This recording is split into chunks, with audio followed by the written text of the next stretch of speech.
Hey, what's up, guys? It's Renaldo here. So, the government has come out with this new wonderful draft policy in which they want to regulate streaming services.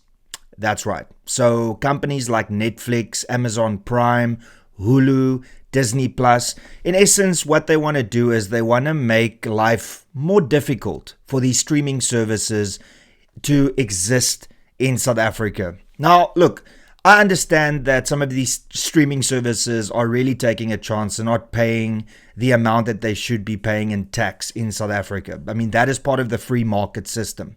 However, the problem is that the government wants to put quotas on these streaming services, meaning that they want them to adhere to a specific percentage amount of producing local content, and thus, creating a scenario once again where we go from a free market system to a communist or socialist system. Because in order to do business in South Africa, you have to comply with these draconian laws, which in essence then will either let these streaming services leave South Africa, or they are just going to put these quotas in a levy that eventually the customers will have to pay.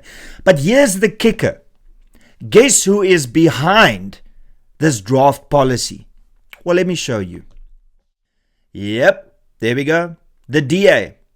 Yes, the Communication Minister, Solly Malatsi, who is a DA Member of Parliament and a DA Minister, in essence has now supported this draft policy that his department has come up with. Now, let's just have a quick look here. Communications Minister Solly Malatsi has published a draft policy on regulating media services in South Africa for public comment, which includes a proposal to set local content quotas on streaming services. The draft white paper on audio and audio-visual media services and online safety also aims to address whether global streaming services like Netflix and Disney Plus are taxed disproportionately less than local broadcasters.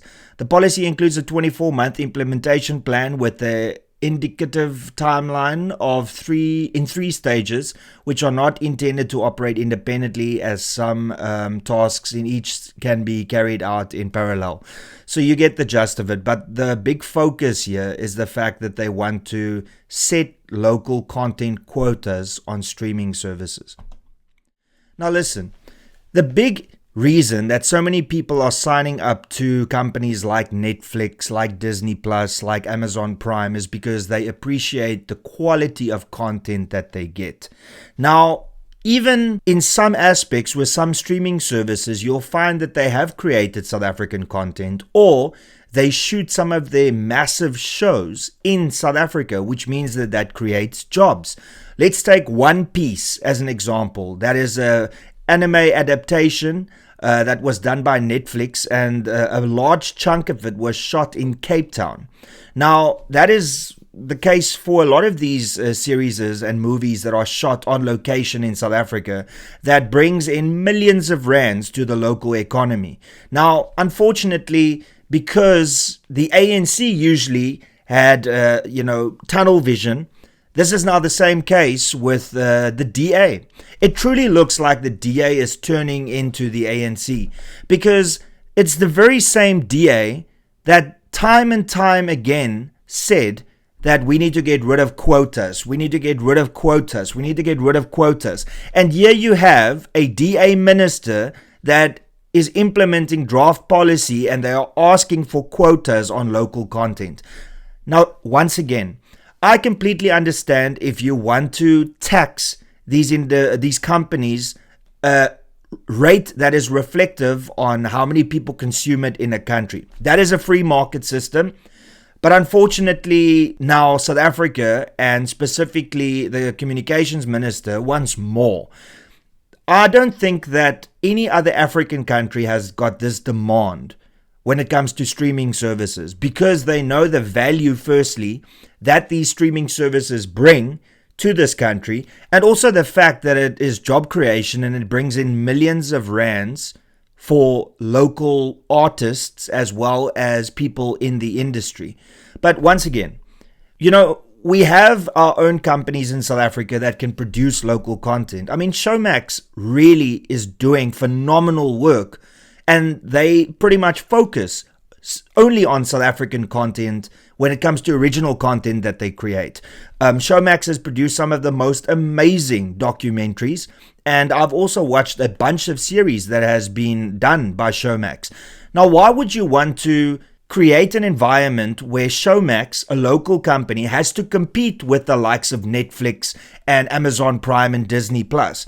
That is unfair towards Showmax. So this is like the unintended consequences that will happen when you are forcing companies like Netflix and Disney Plus, etc., to do these type of things.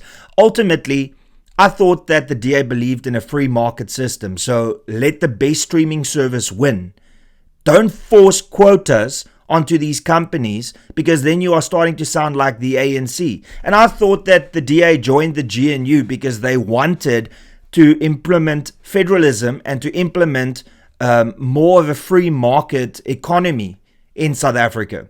Unfortunately, with this draft policy, the only thing that they are doing is implementing something that is the complete opposite of a free market system.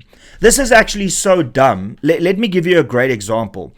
Imagine the government approached YouTube or Facebook and told them, we expect you, if you want to do business in South Africa, that 20, 30, 40% of the stuff that you produce should be South African content. Now, of course, that is absurd, because the company is not only creating a platform for South Africans, but they are also providing great content from other people around the world. So why, if you as somebody that pay your Netflix subscription or your Disney Plus, etc., subscription, then surely that is enough. The government can negotiate with these companies on whether they should pay more taxes, which is a fair thing once again, but to demand specific things from them is completely unacceptable, and it goes against everything the DA stands for, which once again is very troublesome, considering the fact that the DA is in the GNU to save South Africa, not to implement further communist and socialist policies and add more red tape that makes it more difficult for this country to thrive and for the economy to do better and for unemployment to go down. No. Apparently, it's a lot easier just to put ridiculous demands on big companies and expecting that they will remain in South Africa. Because remember, Disney Plus, Netflix, Amazon Prime, and I'm sure I'm missing a couple, are American-based companies. And we know the relationship between South Africa and the United States at the moment. Nothing prevents these companies from just saying, sorry, we're out. But I mean, we know South Africans have got a workaround. We'll just get a VPN. But then what happens to the money that these companies brought into South Africa through job employment or job creation rather, and paying taxes? Then all of that is gone because you wanted a silly quota system for local content that is already produced by local companies like Showmax. Absolutely idiotic. I would say that I expected more from the DA. But then again, it's become crystal clear that the DA of 2025 is not the DA that we had before the 2024 elections. And with policies like this, you can clearly see in which direction the DA is going. And it is very scary, and it is very, very unfortunate. And that's pretty much all I got to say. Thank you so much for tuning in. Please be sure to smash the like button. Please be sure to subscribe. And if you enjoy my content and you enjoy this channel, please consider becoming a member to this channel. You can do so by clicking the join button below. And that's pretty much all I got to say. Till later, cheers and peace out.